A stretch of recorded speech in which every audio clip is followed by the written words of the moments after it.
A lot of players in Final Fantasy are scared to play as tanks. One of the most common things that new players talk about is what we refer to as tanxiety. What I'm here to tell you is that tanking is easy and you don't have to be scared. All it takes is a little bit of knowledge and you can tank anything. At least for casual content. There is some high-end content that needs a bit more than general knowledge, and I've only been a tank in Savage for one tier, but as far as dungeons and normal content is concerned, it's easy. Just as with the healer video, I won't be going into extreme details or covering harder content. This is meant to be a guide for new tanks, handling the majority of entry-level content, not a comprehensive guide for every situation and job. Similarly to what I said with healers, I don't recommend starting with Gunbreaker. Gunbreaker itself is a complicated class, probably a bit much for a new tank player. Dark Knight should be fine at level 30, but there's a lot of fundamentals that you gain from starting at a lower level. The first and most important advice I can give you for handling trash packs is to make good use of your mitigation abilities, or MITs for short. As a healer main, I really notice the difference when tanks use their cooldowns consistently, and space them out well during pulls. A common mistake newer tanks make is either forgetting to use mitigation entirely, thinking you need to save them for the boss, or using every cooldown at once. Trash packs will hit you a lot harder than the boss will, and staggering your MITs throughout the pull helps smooth out incoming damage.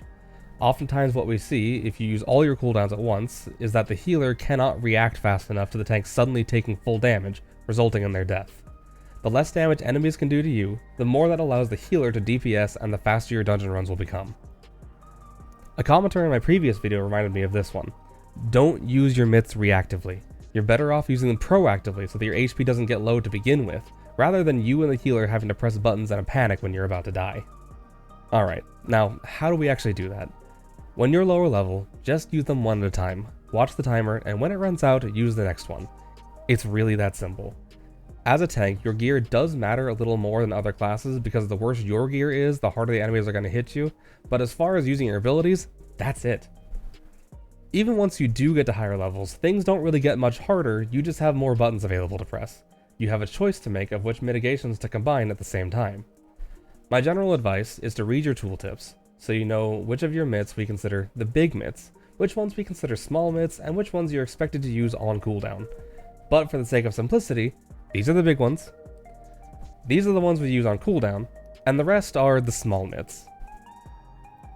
With that said, generally you'll want to use your big MIT on its own, you can throw out your cooldown MIT on cooldown, who could have guessed, and it'll be up to you to gauge whether you need 1 to 3 small MITs to handle the current pack you're pulling. If you have a bad healer or DPS, you might need to use your invuln. Just keep an eye on your HP, and if you're dying faster than you're comfortable with, or if things are taking a really long time and you're running out of buttons to press, keep your invuln ready in case of an emergency. Let me tell you that there is no reason why you should ever start with single pulls. If your healer can't keep you alive because maybe they're just bad, tell them to watch my healer video. Or maybe your gear sucks. Then it's okay to wipe and then make that decision, but you should almost always start out with full pulls. Most dungeons these days only allow you to do double pulls, but for the ones that don't, pull as much as you can handle, but don't do single pulls unless you have to. There's a few reasons we do this, but probably the biggest is that single pulls are just extremely inefficient. When you can only hit 3 or 4 enemies with your AoE and you have to do that twice per section, there's no good way to do that quickly compared to the alternative, and you're probably underestimating how much extra time that actually takes. Now with that out of the way, how do we actually do a trash pull? Let's take things step by step. We'll use Paladin as the example. You're in a dungeon, your first job is to gather the enemies. These days, that's really easy. First, check if your tank stand. First, check if your tank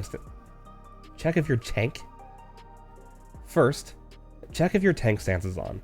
It turns off anytime you switch classes or sink down to a lower level. You'll always find out the hard way when you forget to turn it on. Once that's in order, sprint. There is no reason for you to take this slow. If your sprint is still on cooldown, just start the pull and sprint once you can. Next, once they're in range, shield lob and intervene. Then, give them a moment to come to you.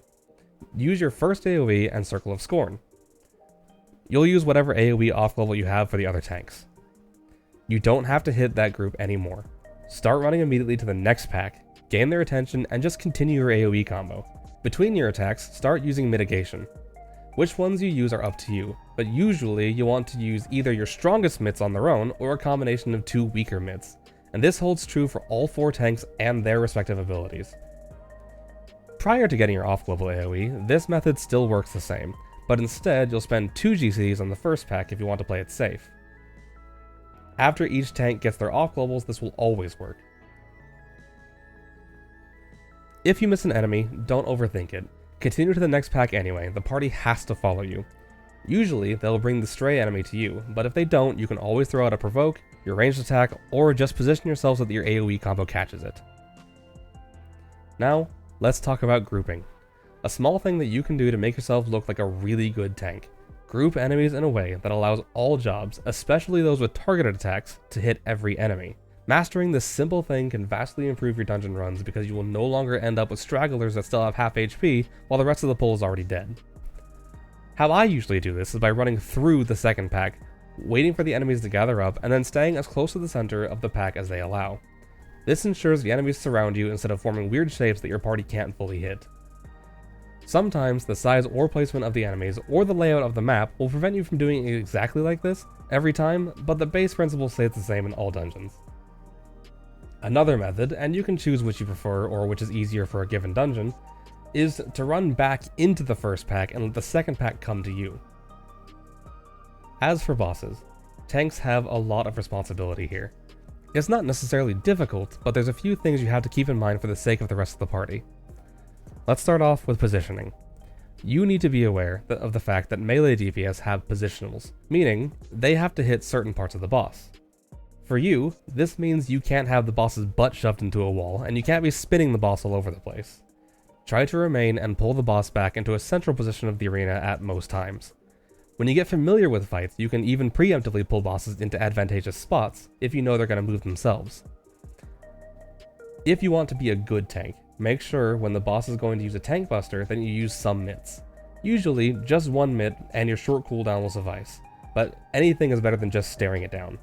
If you want to be a really good tank, you can also preempt raid wides and stacks, or anything else that will hit the whole party with your AoE mits, such as Reprisal and Divine Veil.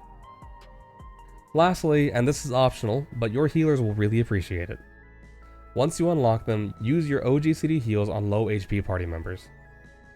Before I start with the job-specific tips, just a few often overlooked things that can apply to every tank. Mitigation is multiplicative, not additive. At a point, you get diminishing returns for the amount of mits stacked on top of each other. But there is certain instances, at least in high-end content, where those diminishing returns don't really matter. Just throw everything in the kitchen sink at whatever's hitting you that hard. Reprisal applies to all enemies in range, so it affects everybody, not just yourself, so you should save it for things that hit everybody or trash pulls. Arm's Length is a 20% slow to enemies that hit you. This is a much bigger mit than you might expect. Now on to the job-specific tips.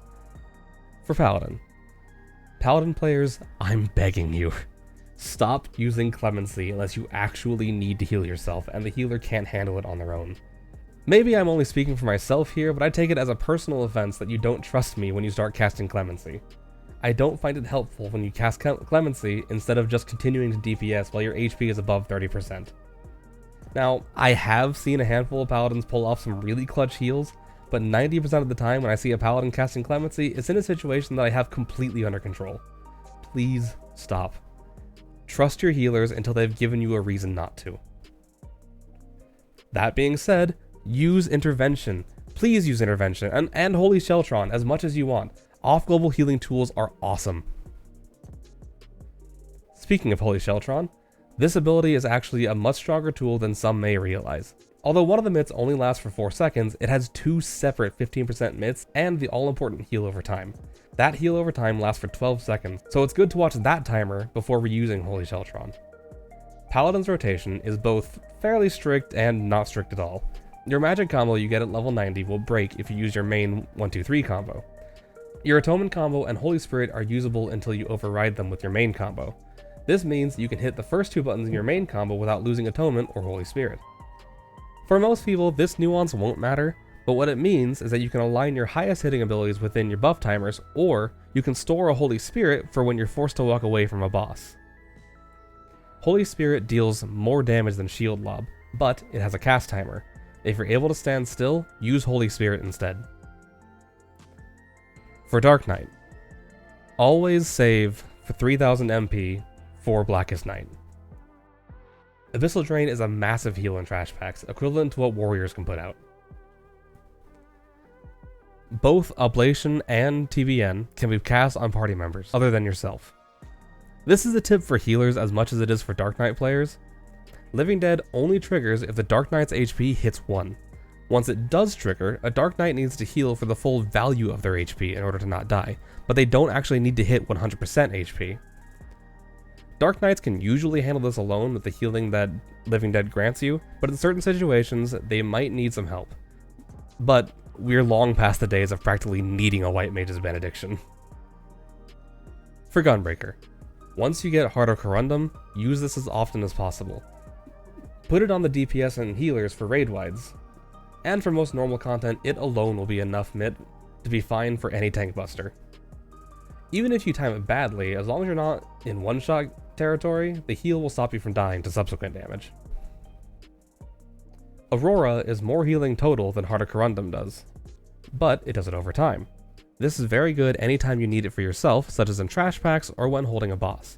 But in a pinch, such as if your healer dies, you can use this on the DPS. It can heal up to a little over half their HP bar. Camouflage is not as useful of a MIT against tank busters, as it's only 10%, and apparently you can't parry magic attacks.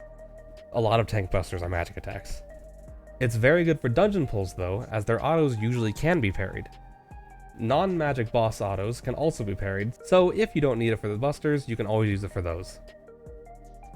When you get Enhanced Rampart at level 94, you should use it before applying Heart of Corundum and Aurora, since they are both boosted by the 15% healing amp.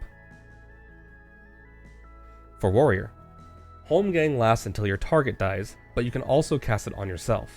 So make a macro to target yourself instead of the enemy. This does matter. I have seen a warrior use Holmgang and then immediately die because the enemy they were targeting dies. Honestly, it was hilarious. If you wait to use Raw Intuition or Bloodwedding during the second half of your OGCD window, you can often get an extra hit worth of healing out of it. Vengeance is technically a DPS gain. It reflects damage dealt to you, so it's a very good skill to use against trash packs. Prior to receiving Fellcleave, your third combo hit deals more damage than Inner Beast. If you want to maximize your DPS during Berserk, use 2 Inner Beasts and 1 Storm's Eye, or Storm's Path. At higher level, once you have Enhanced Rampart, just like Gunbreaker, use it and Thrill of Battle to increase the healing from Equilibrium. And lastly, I recommend using a mouse over macro for Nascent Flash to allow for quick heals onto other party members, if a healer goes down. I play on controller though, so you'll have to look up how to do that one. Shout out to one of our raid members, Frau, for these warrior tips. You can catch him over on Twitch. And I think that about covers everything. As always, like this video if you found it helpful, share it with others, subscribe for more, and leave a comment if you have your own advice for new tanks.